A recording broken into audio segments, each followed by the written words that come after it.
in now. We are live with the BlabberMouths. Thank everyone for hanging out, and we are going to go with our Jorge Rodriguez created BlabberMouth intro. Here we go. You are a BlabberMouth.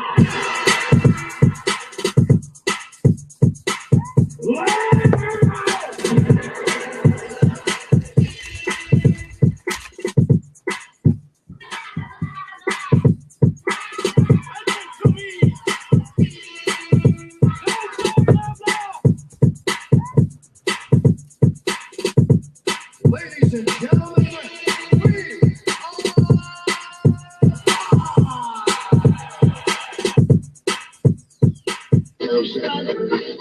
Blah, blah. I do not say blah, blah, blah. All right, that's my favorite part, the end when Adam Sandler comes in. Oh, cracks me up. Cracks me up. All right, let's go around the room, introduce ourselves. Let's start with Annabelle. Annabelle, make sure I'm saying your name right. I see it's Annabelle. So what's going on, sir? Who are you? Where are you from? Tell us a little bit about yourself. I'm actually originally from Puerto Rico, but I'm actually coming to you guys from Nashville, Tennessee.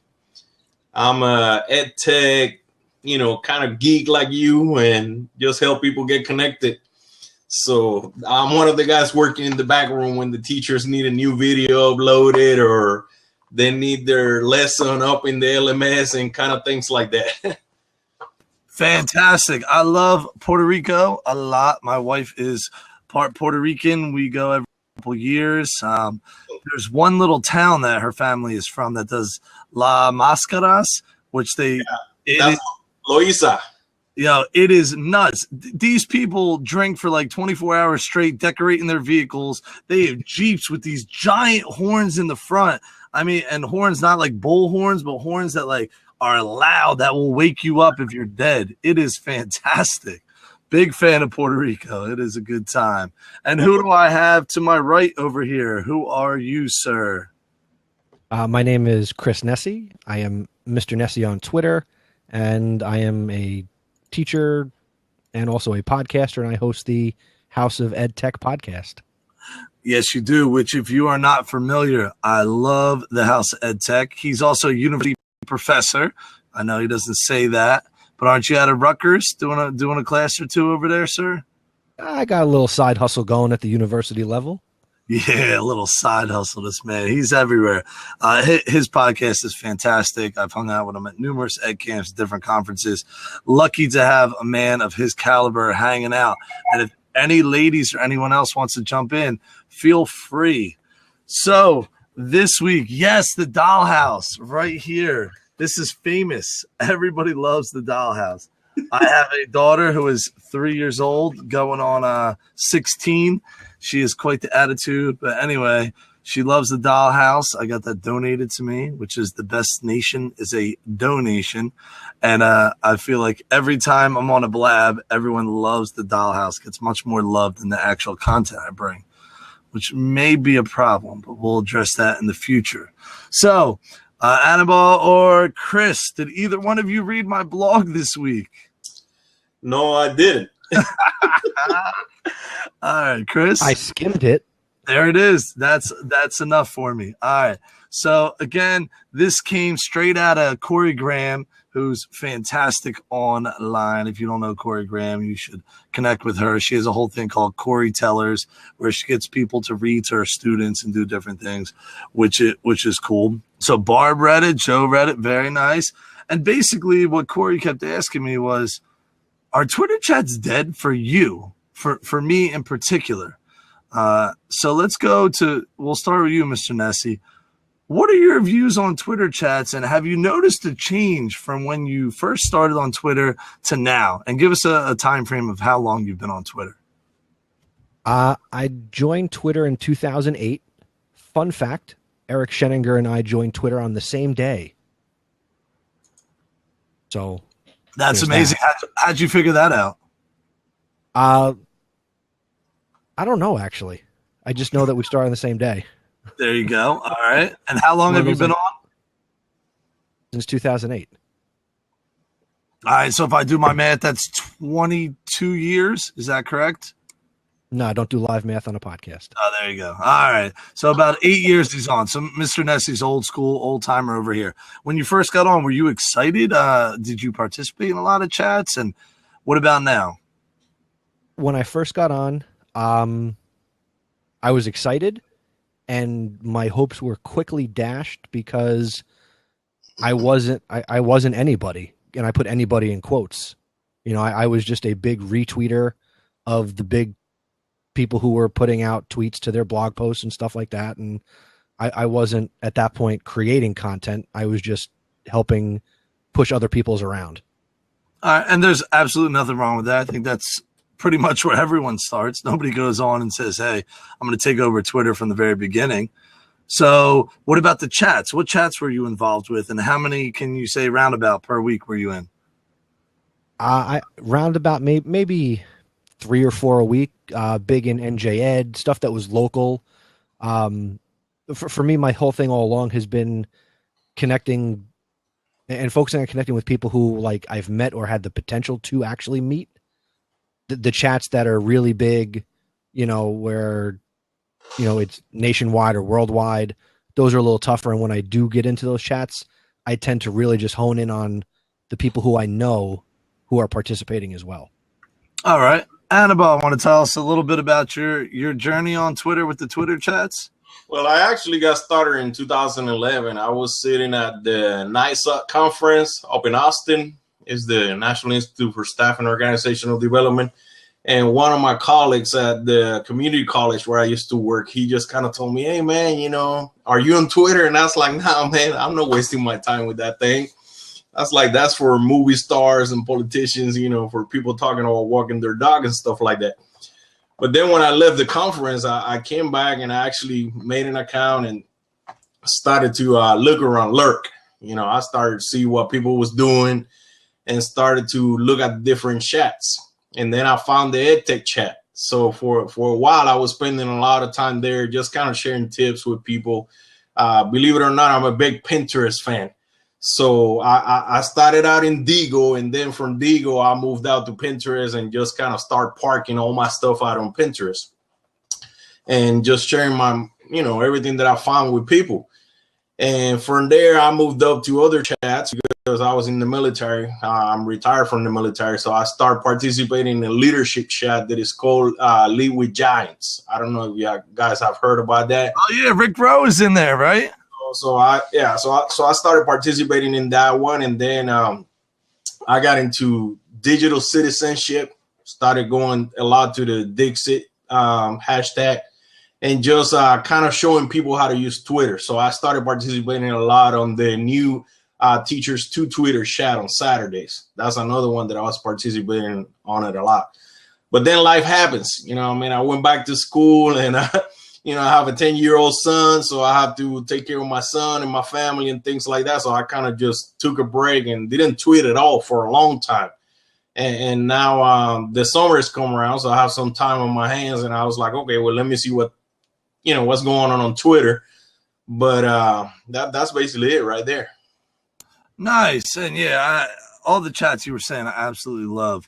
So I don't know. I've been on 3 years, something like that. And when I first got on, loved the Twitter chats. I loved them. I mean, I would hop on. If I saw a hashtag, I was on it, looking there and meeting everybody and hearing everything. And I absolutely loved it. Now, I'm not on that many. And when the ones I'm on, a lot of them, I have a hard time holding my interest for the full hour.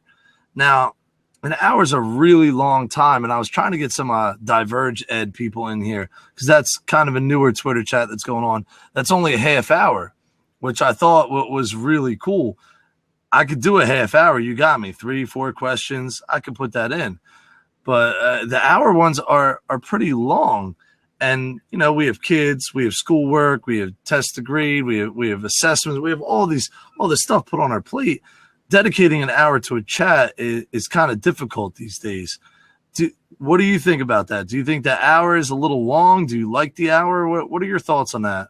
I like the hour format, but I think a lot of it has to do with the questions that they come up with for the chat and the kind of people that you get to participate in the chat. To me, those are the two biggest things that are going to influence the conversation with the people in the room. If you got a chat, like let's say EdTech chat, you're always going to have all kinds of people sharing new stuff and, kind of like making questions and answers that actually make you think. But then I agree with you. I've been in other chats where I'm actually sitting there. It's like, okay, I'm out of here because I'm not getting nothing out of this. But here's my question. Who is really making you think? And that brings us to the point of the halo.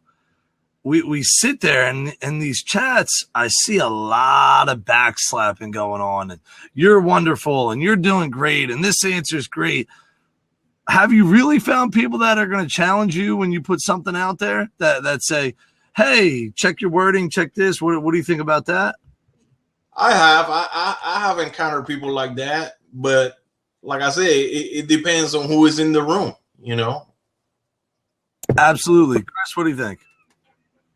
I've been the person to challenge people, like people who just put out, fluff and I will call them to task and, ask a question that maybe takes the chat's question a little further. That's just me by nature, not so much devil's advocate, but I will question people to try to get more out of them if they've expressed an opinion or a view on something. I push. And what has been the feedback when you push? Have they accepted it? Do you get anger? Do you get thank yous, gratitude? When somebody pushes me, I'm always in the gratitude mode. But what about the people you push? I've experienced a little bit of everything. Mostly it's more conversation, and then maybe the conversation continues outside of the hashtag. And I've connected with some new people that way. Some people, I'll throw the question out there and it just gets ignored. So, I can sleep easy knowing I asked that question, but, the people don't answer it. But, that's on them. Yeah, absolutely. Now we have Tutul in the house, who I lovingly call Detective Tutuola. Tell us a little bit about your Twitter experiences with the chats. What are you thinking? Tell us a little bit. So originally I got involved with Twitter chats, and that's how I kind of got involved in Twitter. And they were great for me. Like, I think depending on the chat that you're in. And I usually, which is weird, I don't follow the chat format. I always, I don't do the question, someone has a question and you put the answer. I always like side chat about different things. So I'm always engaging with people that way. And maybe that's why I found them a lot more helpful to me. Because, if we're talking about Twitter chats here, I might find someone on the side here who has some interesting comments, and then we just start tweeting back and forth. So that's how I use it, and I've been doing that from here on out. But it's interesting when you brought it up, Justin. I think you've been bringing this up for the past couple of months on EduMatch. That it just seems like a big high five session. And you're not really feeling it. Yeah, and I've been kind of feeling the same too. So I don't know if it's something that I've been feeling or if it's because you brought it up. First, let's give a shout out to EduMatch right there. EduMatch, we love Sarah the teacher. They're all hanging out at ISTE right now. I hate every person who's in ISTE at this present moment, but they're all there. EduMatch is really cool. It's on Voxer. It's not a dating website for teachers, and a lot of people think that. But basically, she brings teachers together, anyone in education together. We have a Voxer group. She does Twitter things on Sunday, so really cool. All right, listen, I'm going to go on air. I'm putting it out there. It's Monday. I don't care. It's 10:15 at night. We're going for it. When I see Teach Like a Pirate, I see backslapping over and over and over again. And I love the people in T-Lap chat. I love them. Jay Billy, love him, respect him. He lives 15 minutes from me. I hang out with him at every conference. The dude is killing it at his school. For me, I don't need that affirmation. I don't need you're doing a great job. Way to go. Good job. Positive quote in whatever background picture that doesn't make sense of a dude walking on the beach. I don't need that. That's not me. I'm guessing some people do. What's up, Tool? Sure. Yeah, can I jump in? Because you seem really confident and you're in a certain space in your teaching, where you're at and teaching and all that. But some of us, go to class every day and you're not in the most supportive environments. And sometimes you kind of need that. You need to, you talk to kids all day. It's my little boy acting up over there. You're in class all day and, you bombarded by teachers, you're bombarded by administrators, students, and all of that. And sometimes you need to go on these Twitter chats and know it's going to be okay. Like tomorrow's going to come and you're not going to die. So sometimes you need that. What's up? I said, isn't there a chat for that? What's the chat? I don't know. I'm asking. I'm sure there's a chat. I don't know. And again, pat yourself on the back. See, there we go about the affirmation I get from my tweets. That? And again, people love TLAP. It is always packed. People in my PLN who I love and respect, they're on TLAP. I see them tweeting it. I personally, from me, and again, I have my own opinions and convictions. And you're right, Tutul. I'm a little more confident in what I'm doing out there. I don't need the backslapping. I would rather a dude like Mr. Nessie challenge me and say, hey, you said this. Well, did you really mean it? What did you think? What's the context of this? I want to be challenged. And that's me personally. So, again, this is why the conversation comes up and why we could talk about it, where you could say, hey, some people, they don't need to be challenged. They're getting beaten down at work every day by everything else. They need to be lifted up. They need that pat on the back. So, I like it. And then obviously there's a need for it. Nessie? I was going to say, but I think there's a difference between getting patted on the back, and I mean, sorry, a difference between getting beat down and being challenged. There is not a Twitter chat out there for teachers where you get stepped on. True. I was talking about more of them at work. Like when they go in and administration's coming down on them, parents are coming down on them, the kids are acting up, that kind of beat down where every day is a struggle to get through versus, going on Twitter and somebody saying you stink at your job or something like that. So, yeah. But every chat, I don't want to make the blanket statement, but there's more than just, say, TLAP as an example, where it's a bunch of high-fiving, how great are we all doing, that there isn't a lot of challenging going on. Correct. Absolutely. And I think that's a pretty safe statement right there. And I think those people, obviously, they need that. Correct? Annabelle? Absolutely. What do you think? I think that a lot of it with the chats is for the teachers, like you say, that are getting beat down and, struggling in the classroom or whatever. They're just coming into these chats, for a sense of community. They want to feel that they're not the only ones that have that problem, or they're not the only ones that are going through that situation in their classrooms. Dealing with parent X or, with principal so-and-so that is not letting that teacher that has a great idea, but you have a principal that don't really want to adopt new ideas and they stuck on their ways. So coming into the chats, they're coming to, I think, is that me or is that over there? Okay. Well, in any case, might be me. They're just coming, for the sense of community, to see what other teachers are doing and to see kind of how they can improve in their craft by listening to what other teachers are doing. But I also agree with you that in a lot of instances, I've seen it where people kind of tag team and they just be like you're saying, high-fiving each other, but it's also kind of like a subliminal promotion of their so-called brand. And that's one of the things that I take offense with, because you hear a lot of this thing about, so-and-so is a rock star. And I hate that. You know what I mean? At the end of the day, guess what? You're educator. If you was meant to be a rock star, you wouldn't be in Twitter in the first place. You will be on, the BET Awards or, MTV or, you name it. So I kind of get ticked off sometime about that. But I also understand, some people, they looking beyond their job as a teacher, so they're trying to carve out a niche. So I also understand that some of these chats help some of these people to, not only promote their agenda, but to share their experiences as well. So I got to tell you, Annabelle, there's nothing subliminal about it. You know what, Annabelle? I was trying to be nice. Why do we always have to be nice? Because that's the environment. But you bring up a good point, Annabelle. One of my big No, pet peeves on Twitter. Oh, go ahead.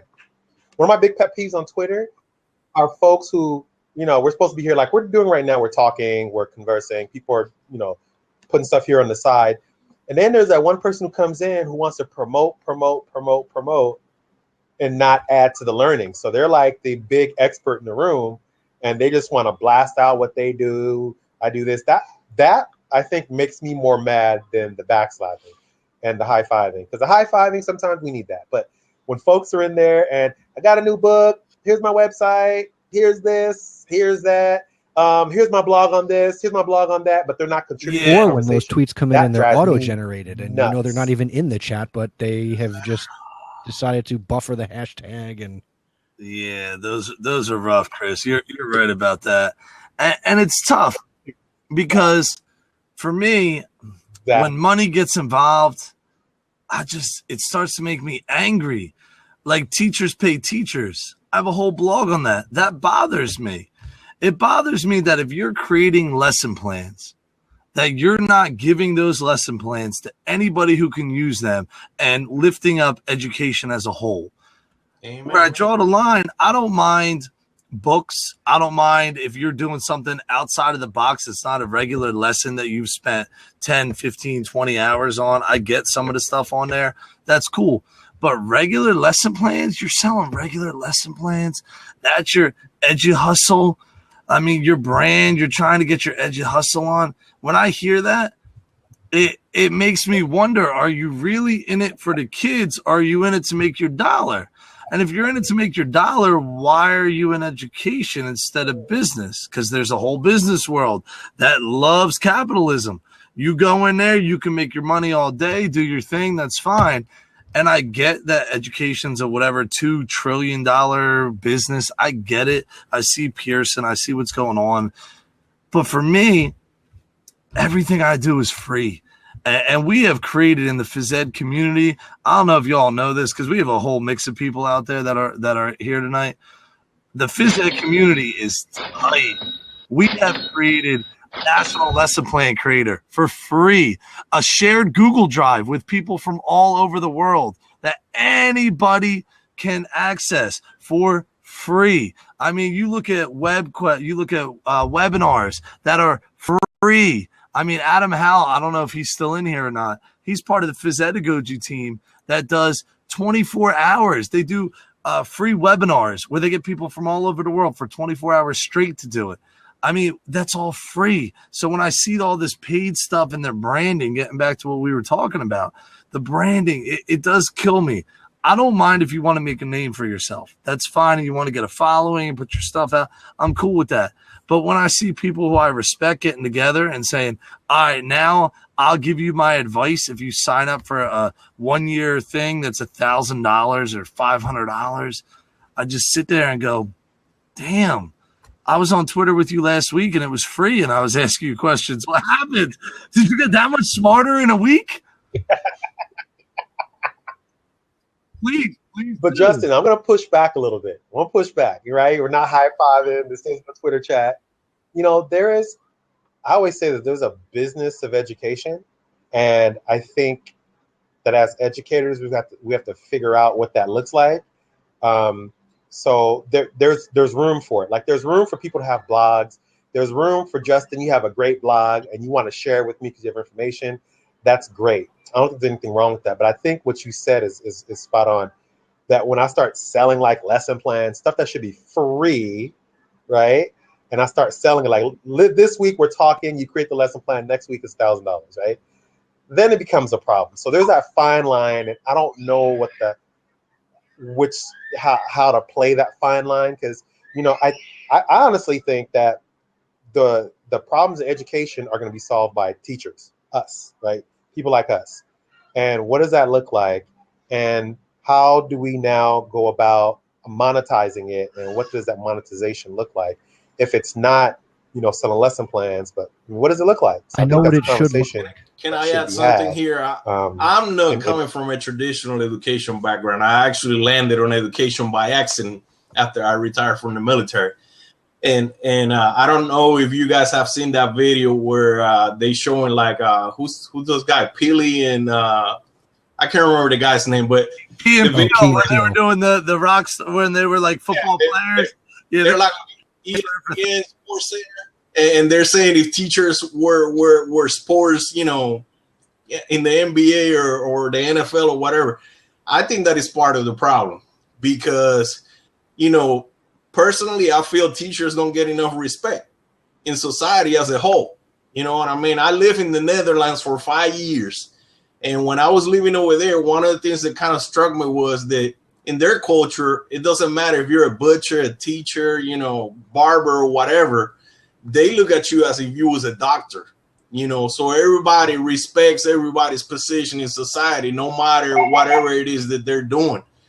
Because the thing is, you know, when everybody start looking at each other in that way, they understand that we all need each other in order for the world to work the way that it works. And that's why I say that teachers don't get enough appreciation, because we're quick to say, oh, we're going to pay $5 million to this basketball player, or, you know, 30 million to this football player or whatever, but we don't want to pay teachers what they deserve to be paid. So I think that's a huge problem, because then what that does is our students, they'll be like, shoot, what do I need to go to school for? I can just be good at sports, and there you go. You see, and to me, that sets a very bad precedent for our society. But you know what, Annabelle? When I went to grad school, like, you know, all my experiences have been K-12. And when I went to grad school to get my, you know, doctoral degree, I started to find out that all of these professors in grad school in these EDD PhD programs are the ones who get all the notoriety. And they get all the research from us, from K-12 teachers, right? So why is it that Justin can't be published? Because I'd love to read some of Justin's stuff. And Justin can be published, and Justin becomes, you know, the great PE researcher who found a way to teach. Because that would be more authentic than some professor who's at, you know, USC or University of Texas or University of Cincinnati, who's done this groundbreaking research on PE and movement. Justin can do the same exact research, but he's not getting a notoriety. We're giving the notoriety to the higher ed guys. So how do we get us in our research? How do we get us to be like researchers and take control of what's happening in our schools, and not give the control to that PhD student or that researcher at the university who comes into your classroom to get data from your kids? I think in order for that to happen, the first thing that we need to do is we need to eliminate the grading system, you know, and that's just my opinion, because I was actually in the chat the other day where they were discussing that we need to do away with the grading system. And I don't know if that makes sense to you, but that's one of the problems, because we make people think, okay, because you got all these A's, you're the greatest. And that might not be the case. You know, that might just be that you're good at taking tests, or that you read that book and you got lucky that one time. And like you say, all these doctors are getting published, but that doesn't mean that you or Justin can publish something just as good that is actually well, just as good or better. Just as good. That is innovative and outside of whatever it is that is out there right now. It might even be using some new material, because some of these things that I have read when I was going to college, and I'm still going to college right now, they're using a book that was 5 years old. And I'm telling my teacher, why am I reading this? This is not even relevant right now. You know, how about, you know, like I was telling the teacher about Trello. I was telling the teacher about Boxer. And they're like, what? And they still talking about wikis or portfolios. And I was like, come on now. Give me a break. We're in 2016. Let's move forward. We need to hear Nessie. The man has a solution. Yep. So he's not sitting out there talking dumb. Tell us a solution, Chris. What's the solution, Nessie? Well, if this works, I'm not going to be the one talking, so we'll see if this works.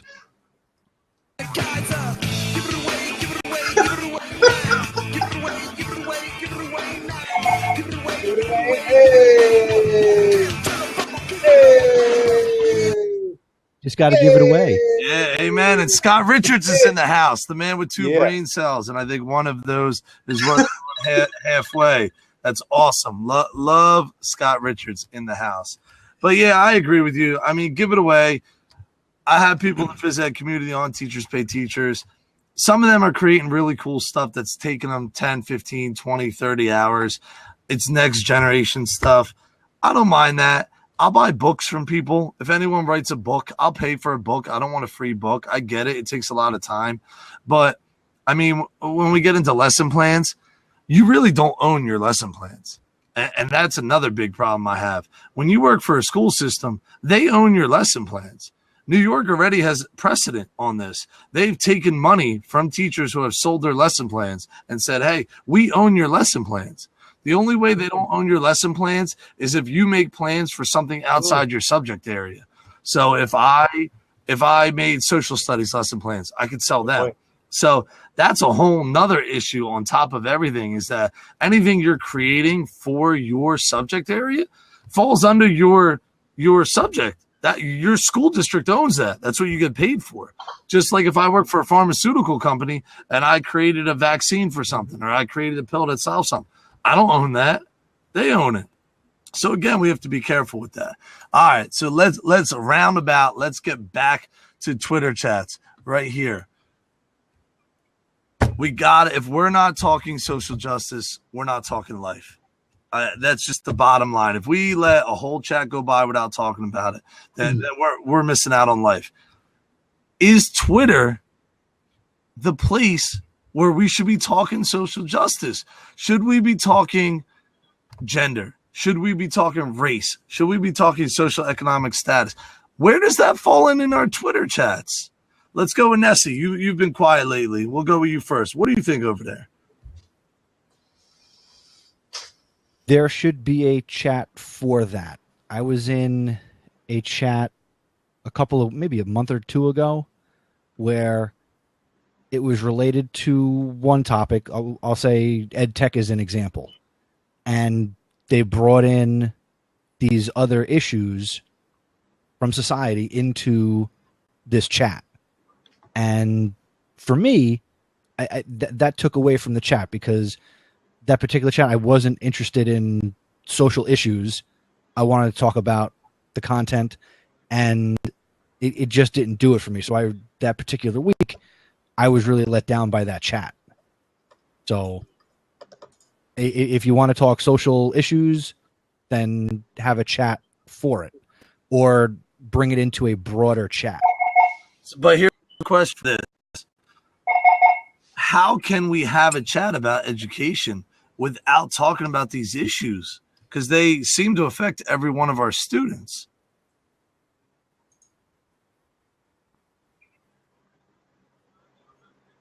I think it depends on the chat. Some questions lend itself specifically to that, and some don't. So I think it depends on the chat. But I think Twitter is, or these conversations are a great place to have it, because when you talk about equity, and you talk about a lot of the social justice, and you talk about one district going 1-to-1, and I'm in maybe the second biggest school district in the country, in LA Unified, and some schools can't even go 1-to-1. So where's the equity in that? And some of our schools can't even do maker spaces. Where's the equity in that? So there's space for it, and maybe it's up to the moderator. If you're moderating the chat, is that what part do of you have what we're to talking say? about? So I think it all depends on the chat. I will have to agree with, how you say your name, Tuole? Tutul. I will have to agree with Tutul. Because a lot of times, if we're not talking about this, we're not going to talk about it at all. If it's not being talked about it in Twitter, it's definitely not being talked about it by anyone else. And I go back to what you said about, some kids can have, 1-to-1 and other kids cannot have it, because nobody will know about that unless we speak up and we say, hey, hold up now, something is wrong about this. How come this student can have this and this student can have another thing that they should have? Because it should be the same across the board. And, that's part of the problem also, where in some chats you get in, they start talking about social stuff, but they don't really go deep enough. They just like barely scratch the surface. You see what I'm saying? It's like they're afraid that they're gonna step on somebody's toes and they're gonna make them mad. But then that is the whole point of conversation. It's like I was in Boxer the other day and they started talking about politics and somebody got up and left the chat because they were talking about politics. He was there and I'm like, I was there. I was there. The heat. If you can take the heat, don't be in the room there. Because the thing is, you know, we're all grown men and women, you know, so we need to be able to hear everybody else's point of view, whether we agree with it or not. You know, we don't have to agree with none of what we said in here. We're just talking. Yeah, you know? And I think in that chat, I think 2 people left that chat. You know, I think that's the biggest problem that we have. You know, people want to have conversations, but once somebody, you know, kind of like poke them a little bit too much, they get sensitive and they want to get up and pop smoke. And I'm like, are we talking or what are we doing? You know, if we're going to talk about social stuff, we need to talk about it. But it doesn't mean that you're going to agree with everything that everyone says. But I agree with Tutul, you know. The fact is that, you know, we just need to make it good across the board for everyone, you know. All right, here's my beef with Twitter in general. Right there, Barb in Nebraska, bang. You got 140 characters to get out your message. Not only that, people are going to read your message in the vein or the way that they want to read the message. It's very, very difficult to have real conversations on Twitter. You lose humanity quickly. Like right now, I could see you. I could see you're a person. I see your reaction to me. We could have a civil conversation. On Twitter, that disappears very, very quickly. You have people who aren't involved from the beginning of the conversation jumping in. You have people reading into what you're saying, people who have no relationship with you at all. They don't know what you're about, what you've done before, your views on anything. They're jumping in. I think it's very, very hard to have these real conversations on Twitter. That's my only caveat. Not saying that they shouldn't be had there or that that's not a place for them. I'm just saying it's really, really hard. And that's where Voxer, I think, steps it up, which will get to my last point once we get to the next one. But when you're on Twitter, like I said, you put it out there, you try to be concise, you make one misstep, suddenly 5, 10, 15, 20 people are all over you. I saw it happen numerous times. It's happened to me, which, you know, is fine. I'm a big boy. I can handle it. Like you said, Annabelle, if you're willing to engage in the conversation, you got to be ready to take the heat. But it's very difficult. So I don't know how great Twitter is. And Rachel's over there saying you go to DMs. Absolutely. Well, I think trust somebody. Okay, this is what I think, right? I like the 140 character limit. I think it makes you be concise with your words. There you go. And you have to think about it and you have to craft it. There you go. I actually like that. And, you know, because a lot of times people kind of ramble and they start to say things over and over again and you start to do. But when you know you have a 140 character limit, that really cuts down on the amount of words you use and everything has to be poignant. So, I mean, I don't have a problem with it. You know, go back and forth. But is cutting words and losing your message or having a snapshot of what your full message is that really what we want when we're talking about, I mean, crazy things like hard, deep topics? Like if you're talking about PBL or homework or something like that, all right, you know, you could glaze across the surface. But when we're getting to things about religion, politics, race, gender, inequity, does the lack of characters there, is that helping the conversation or hindering it? Hindering. I think it's hindering. I think it's a good conversation starter. I don't know. I think there's space for it. There's space for concise arguments. There's space for getting your thoughts and getting in 140 characters. It's almost like, you know, let's say gamification. Oh, I keep moving my screen. I'm sorry. You know, talk about gamification. And to me, it's like, okay, I got to think about what I want to say. I got to make sure it fits. And it can't be too long and it can't be too short. And I got to use all 140 characters. And I have to add hashtags and I have to tag people and the thing, whatever. So it makes what you say kind of compact and to the point, So and eliminate all the fluff. what you said right there, though, that's a veteran move. So now that's somebody who's been on Twitter for a while that can understand that. So all our newbies out there who are just getting connected now using Twitter, they don't understand that quite as much. And I didn't understand that in the beginning either. It came to my head. I'm da-da-da. I have like 7 tweets in a row trying to get out my message, and that's a skill. Somebody tweeted out one time, 140 characters right on the money, is skill or just, experience. And I think that's a big point is once you're on Twitter and you kind of understand how you can use your shortcuts, how you have to think about it beforehand. But that's an experienced move right there. You can't go on for a month, 2 months, 3 months and think you're going to be able to hit that out like that. Chris, what do you have to say? That's true. I was going to say it's. I think it's for that reason alone that when you have the limit of characters, 140, easy thing to do is just to write quick, easy, nice things. It's harder to challenge people when you can't fully express yourself. Yeah. All right. It is 10:40, so we're going to wrap it up now with the last question. We'll start with Mr. Nessie and go around. What is your favorite Twitter chats? You can name as many as you want, and give me a little reason why. Why are we loving these Twitter chats? My favorite Twitter chats, in no particular order. I do like NJ Ed for New Jersey educators because I am one. I like EdTech Chat.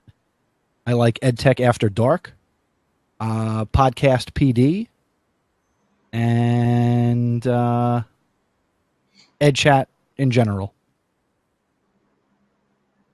Nice. Very, very nice. Tatul, what are your favorite Twitter chats out there? It's funny. So when I first got started, one of my really good friends in grad school, she said, you got to get on EdChat. So I got on EdChat, and it was like 1,000,000 miles an hour. Then I found Texas EdChat, and that was 1,000,000 miles an hour. There's a bunch of folks doing a lot of things in Texas. And I finally found one that I really like called EdThink, and it's all about thinking and really reflecting on practice. So that's one of my favorite ones. There's another one, Design Thinking K-12 Chat, DT K-12 Chat. That's another good one. And then California Ed Chat. I like that one because a lot of California educators, I'm here in Cali myself. So there's a lot of folks up and down the coast on there. So those are three of my favorites. And I jump around. What's the other one? EduColor. There's another one that I found. That one was kind of cool. Yeah, and those are the ones I kind of frequent. All right, Annabelle? For me, I would say is EdTech Chat, Lead with Giants. Lose it? What you say? Lord Jesus, Yeah, I would say EdTech Chat, Lead I think with we lost Giants, Annabelle. No Box Thinking, and the Texas EdChat. I like that one too a lot. And Missouri EdChat too. That's a good one that I frequent a lot. Nice. And for me, I mean, I'm going to go back to the ones I love. Totally Rawsome. Tuesday nights at 9 o'clock. One of my favorites. He's a superintendent in Jersey. Met him numerous times, hung out with him. Really smart dude. And what I like about his chat is he's not pigeonholed into one specific topic. And I think that brings up a whole nother issue we could talk about for another hour of, when you talk about ed tech, there's always new ed tech coming out, but there's only so many questions you could hit up on ed tech. And when you talk about some of these different chats that they pigeonhole themselves so tightly that it's hard to become innovative or original with some of their questions. So when you talk about Weird Ed on Wednesday nights at 10, and you talk about Totally Rawsome on Tuesday nights at 9, those are my favorites because the moderators are really cool, really interesting people. They have a different way of trying to attack these chats. They put out blogs, which I think are really cool to do the chat. And then, to be honest, any slow chat I'm a fan of. I know Andy Milne's here. He's Carmel Health. He runs Slow Chat Health. A question a day, I can handle that. I go on, put my responses, watch it. I'm a big fan of the slow chat. Hence why I do my slow chat PE over here. But I just like that there's no pressure of, hey, show up at this time. I mean, we all have families, so it's kind of tough to say, all right, every Tuesday at 9 o'clock, I'm gonna sit there and I'm gonna carve out an hour to do it. I mean, that's a lot. So I like the slow chats, and I love Voxer, which is a whole nother subject. That's what I was gonna say. That's the whole reason why Boxer is taking us so fast, because you don't have to be there for the chat. You can just let people talk, and then when you have time, you can come back and check it. If you don't want to hear what they have to say, you turn off the notifications. So I think that's a big advantage. Yeah, like Andy says, Voxer's Twitter on steroids. I mean, we can have full-blown conversations. You want to challenge my thinking? We could have real conversations. And I think I've had more challenges on Voxer where I had to sit there and think about it. And I put out, the first thing that comes to my head, because that's usually what I do. Somebody comes back to me and says, hey, what are you doing? And he said, Voxer's a Russian athlete. Yeah, from the last Olympics when they were sitting there doping in the room that they burrowed into. But yeah, I mean, Voxer's fantastic. I love it. And that more than anything has killed the Twitter chat for me. I mean, the fact that I could sit there and get brilliant people and pick their brain and do follow-ups and hear their voice, the humanity's still there. I absolutely love Voxer. All right, last thoughts. We'll start with Tutul. Anything you want to let the crowd know out there?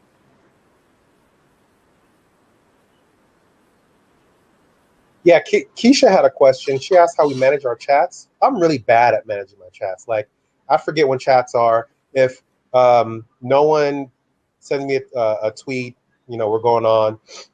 I miss them, but it's not Hootsuite. I do TweetDeck. That's it. I use TweetDeck, and that works. But I don't like being tied to my computer. I really like using my phone because I can do other things. I could be on TV. I could be with the wife. I could be with my kid, and still, do what I have to do. So I don't necessarily like the whole this is a cool one thing because it kind of ties me down. But Twubs, you could slow down the feed if you're on any of them crazy chats, which I found out to be cool. So check that out, Twubs. Yeah. All right. Yeah, and that's another thing I do, Keisha. I'm sorry, it's the last one. Another thing I do, Keisha, is I do a lot of when I'm on tweets. I do a lot of side chatting. And that's how I keep up with it, because people side chat and then it goes to my notifications. So I can go to my notifications and then tweet back and then have these side conversations. Really help my Annabelle, any last thoughts? Go ahead, Justin. I would just say TweetDeck, and forget about the Twitter website and the app and anything. Just use TweetDeck, and I use this other app that is actually called, I don't even know the name of it because I use it all the time, but it's called Tweetcaster. That's basically what I use. I use it on my Android phone, and between that and TweetDeck, that's really what you need to do. And the main thing is, and one of the things that is the biggest turnoff, and the reason why educators leave Twitter is because they try to focus too much on the feed. Forget about the feed and just follow the hashtag. That's what I tell people. Just follow the hashtag. Create some columns on TweetDeck, and there it works just like Boxer. You're just following what you want to follow, and you don't have to listen or look or watch any of that other nonsense. So, that's it. All right, Nessie, what do you have for us? Any words of wisdom? I don't know if it's wisdom, but I'm going to piggyback a little bit on what Annabelle finished up with, in that basically I wouldn't necessarily say that Twitter chats are dead. But if you're not happy with what you're seeing on Twitter, then put into Twitter what you want to get out of Twitter. Exactly. And if more people do that, then the tweet culture or the Twitterverse will change. Yeah, absolutely. Oh, it's either going to be that or Twitter is going to die. You see that they're making changes now where they're allowing, the videos are not going to be part of your 140 characters. The pictures are not going to be part of the 140 characters. They just announced that they're going to allow stickers. Can anybody say Snapchat?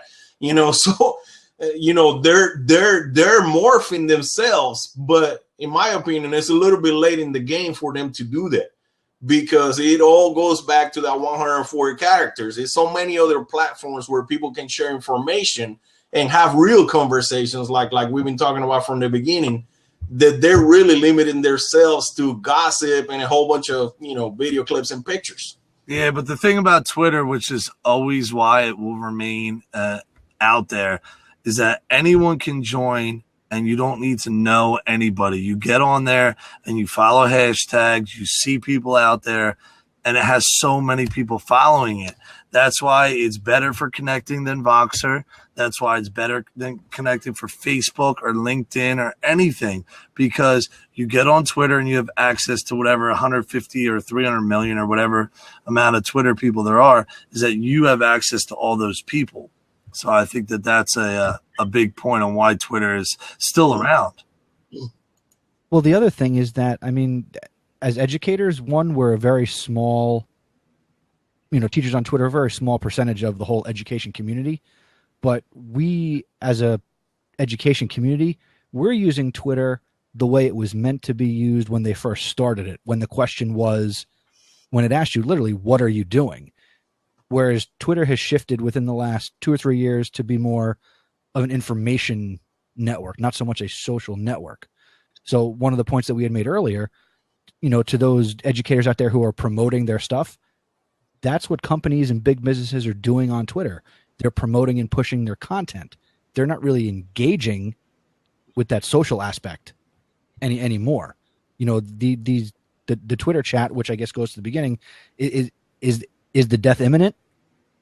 It's not so much the death of the Twitter chat, because that'll keep the social aspect alive. There you go. I like it. Words from Mr. Nessie, words of wisdom. Annabelle Tutul, Mr. Nessie. Everyone on the side live chat who's been chiming in all the time, making this fantastic. I appreciate each and every one of you. We talk about at the end of every blab I do, I say the same thing. Thank you for your time. There is nothing more important in life than time. It's a commodity that we will never get back. And the fact that you all spent it with me, listening to anything I had to say or the people here, is fantastic. So I appreciate each and every one of you. This will go into the YouTube channel for BlabberMouths, and it will also come out as a podcast for the Voxcast. So if you haven't followed the Voxcast in your podcast, check it out. It's on Podomatic. It's in Apple, everything else. I appreciate each and every one of you, and have a good evening, everyone. Thank you. Peace.